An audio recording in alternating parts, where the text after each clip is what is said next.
Good evening, everybody.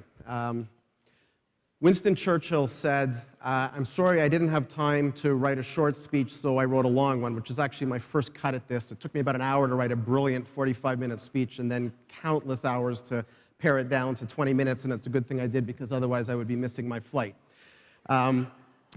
Anyway, it was a bit of a challenge to figure out how to tackle this topic of choice. My initial inclination was to tell you my life story and the choices I faced along the way, but I quickly came to the realization you might not find it entertaining, you probably wouldn't find it interesting, and it for sure wouldn't be that helpful to you in your situation. So to give you a little insight into how my crazy mind works and how I actually came up with the topic for tonight, while I was pondering what to speak about, I actually read an article. I read lots of stuff, and it's something I'm going to encourage you to do. And I read an article suggesting that scientists at the CERN Super Collider had recently proven what, what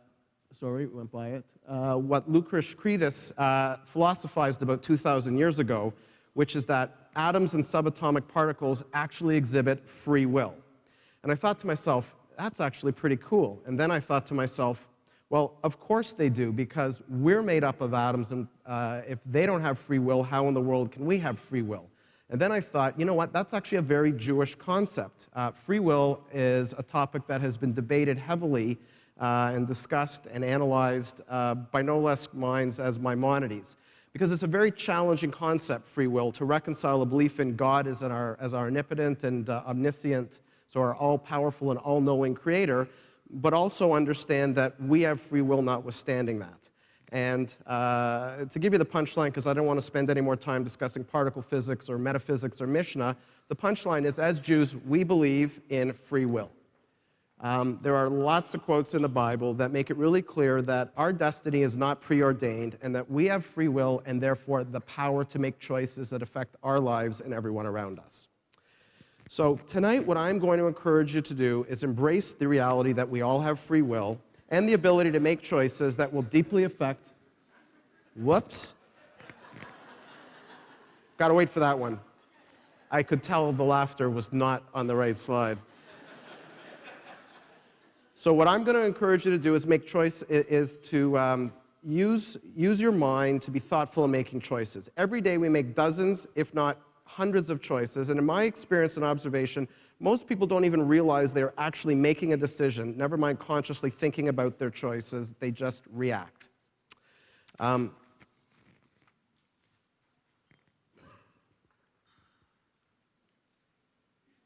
Sorry about this.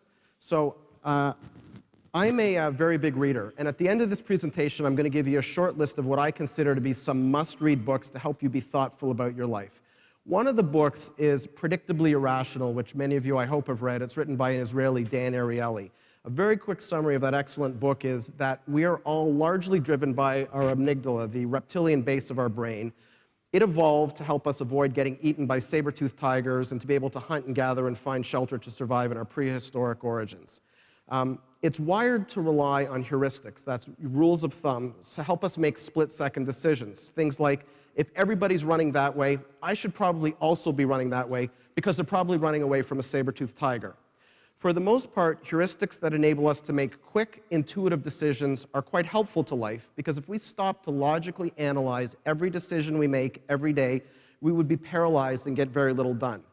However, and it's a very big however, Ariely's fundamental point is that our hardwired reliance on our instincts, which is largely resident in our reptilian brain, while helpful to our ancestors, often leads us to behave irrationally, although predictably irrationally, in today's world. I'll give you two simple examples. Following the crowd, while good in prehistoric times, is actually very hazardous to your investment portfolio in today's modern times. To pick another example from the world of investing that I live in, the right way to construct a portfolio is wake up every morning and say, what stocks do I want to own at what price today? And then buy those stocks. But we don't do that. We wake up every morning with a portfolio, and if some stock is in our portfolio but not on our list of to buy, we don't sell it. We end up holding it for a lot longer than we should. And that's a built-in innate nature of inertia in our mind. So the message I'm going to try to convey tonight is that we need to be thoughtful about when we should not let ourselves be captive to our amygdala, but rather identify the decisions that are important and make them thoughtfully. So there are many important, now you get the slide. There are many important decisions that we have all made to date in life at the age we're at, implicitly or otherwise, which are irreversible. But I am not going to dwell on those decisions made up to this point. You can't change your past, you can only change your present and your future. So in the next 15 minutes, I'm going to cover what I think are 4 critical life choices that you are all facing at this stage of your life. Those 4 choices are your choice of spouse or life partner or not, your choice of career, your choice to lead a balanced life or not, and your choice of what kind of a person to be. So let me start with, this thing's getting away from me, I apologize. So let me start with what I think is the single most important choice you will make in your life, bar none, period, full stop. It's your choice of spouse or life partner. Choose well, and you will have a life partner who supports you in the very broadest sense of the word, physically, emotionally, mentally, psychologically. Choose poorly, and you will have many years of misery, which will only end when you go through the psychologically and financially traumatic experience for all parties, usually including parents and siblings, as well as always including your kids, of a divorce. A good life partner gently and constructively identifies your areas for improvement, which we all have, and helps you address them, making you happier and more successful in all aspects of your life than you would be without them. To be very schmaltzy, a good spouse does complete you. The challenge in choosing a good life partner is that in our 20s, most of us are just starting to get to know ourselves, never mind being able to truly figure out another person. And at the risk of being very provocative, but I do believe this, that there's a lot of merit to the historical practice of arranged marriages, which have been the way of the world until very recently, and in fact are still the way of the world for billions of people today. And the reason for that is that most parents know who we are better than we do ourselves at the age we get married. And that's less true as marriages get older, but certainly in your early and mid-20s it's true. And parents have the ability to marry the knowledge they have of us, assess the fit of us with somebody else, and most importantly, do the math of whether that's going to compute to be a good marriage or not. Because we just don't understand. Until you've been married, you don't understand the equation of marriage. So my point is this. Before you choose your life partner, don't just think, do I love them? Or even less prosaically, is the sex really good? Think beyond that. Those are important, trust me. But think beyond that to the long-term question of, is this the best person to help me be the best person that I can in the long run, and vice versa? And consult and listen to your parents. Item 2, choice of career, the perennial dilemma of whether to chase money or pursue your passion. This one is almost on a par with the choice of life partner, because in today's 24/7, 365 wired world, you will likely spend as much time on work, if not actually at work, as you do at home. Almost everything in life, not quite, but almost everything in life involves a trade-off. And for many people, no trade-off is bigger than the trade-off they make at work. I personally feel incredibly blessed that I found a very lucrative line of work that I love so much that if it weren't my vocation, it would be my avocation. But that isn't always how it works, unfortunately. The thing you love doing, say teaching, for example, may not have an easy path to financial reward. And there's that tough tension of which way do you go. And I know the job market today is tougher than it has been in a very long time. Nonetheless, I get asked the question very often, how do I make the decision? And I always give the same piece of advice, including to my own kids. Danny, who's here tonight, thank you very much. Actually, I thank my family for being here. It's terrific, other than the fact that it makes me highly constrained to the facts. The advice I give anybody who asks me the question is the advice you read and hear all the time in convocation speeches. It's pursue your passion. And if you don't know what your passion is, then what I encourage you to do is figure out what kinds of things you at least like and what kinds of things you don't like, and make sure that the work you choose is something you at least enjoy doing. Life is long, hopefully, and I can't think of anything more brutal than dragging yourself out of bed every morning to a job you hate doing, other than dragging yourself to a job where you hate the people you're doing it with. That would actually be worse. As a broadly but not completely true statement, we are generally good at, energized by, and work hard at things we enjoy. And as an even more generally true statement, being good at something, energized by it, and working hard at it dramatically increases your odds of being successful in the endeavor. And at a minimum, it leads to self-actualization and happiness, which, as you progress in life, you will find, I promise you, is much more fulfilling and rewarding than financial reward. And finally, in today's very entrepreneurial world, where it is not hard to start a new company, I don't think there's a single endeavor that if you really applied and committed yourself and were creative, you couldn't find a way to generate more than enough income to satisfy all the material wants you could possibly have. The best example I can think of to prove that point is Gil Palter. For those who don't know him, he was a street busker, basically a street performer living on handouts, who founded a company called Cirque du Soleil, which he sold for more than $1 billion. So if a street clown can do that, I can't think of anything that you can't be creative and pursue a passion and have your financial rewards. Third, and this is a really tough topic for me, choosing to find balance between your career, community, family, and self, or not. And it's a tough one because notwithstanding that introduction where I've built a business and been involved in community and have a wonderful and loving family and have found time to run marathons and half marathons and triathlons and bike races, well, I've jammed all that into life. With the benefit of learnings from my family and other professionals that I've sought out, wasn't conscious that I was making a choice to prioritize my work ahead of all others. And don't misunderstand me and say that I was a workaholic and only did work, but I let work intrude too heavily into other aspects of my life, and other things suffered. My family would have the feeling, while it wasn't true, that I thought work was more important. Certainly my behavior would make them think that way. And so the message I want to impart with regard to finding balance in your life is it is possible. You can fit all of that in.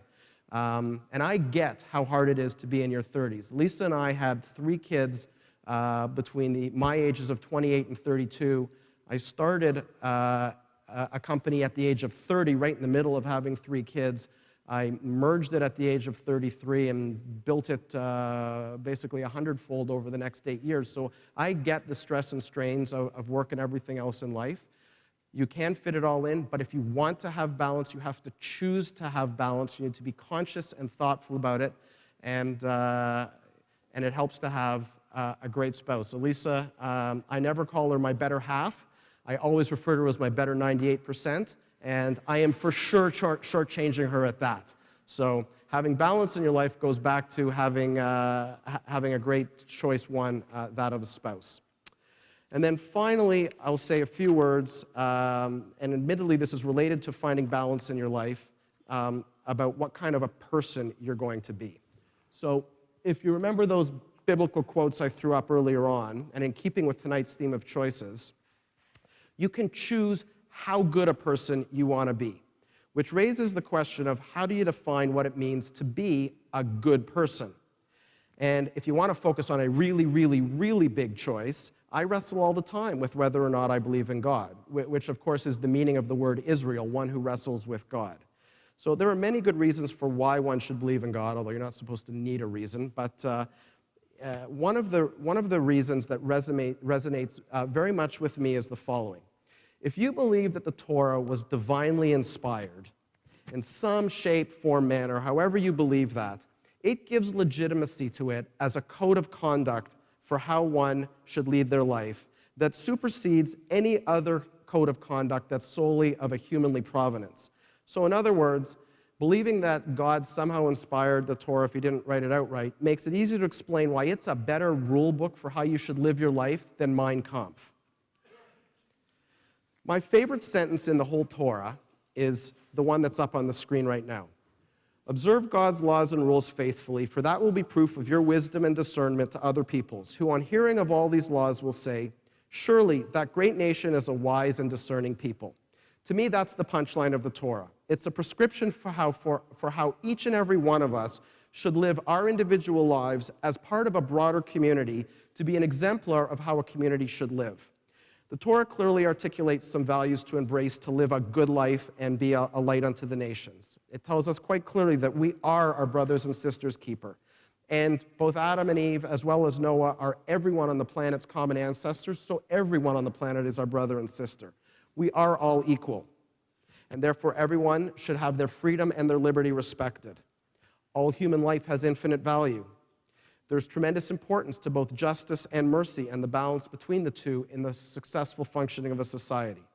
So choosing to be good, for me, taking the lessons of this good rule book to lead your life by, means the following.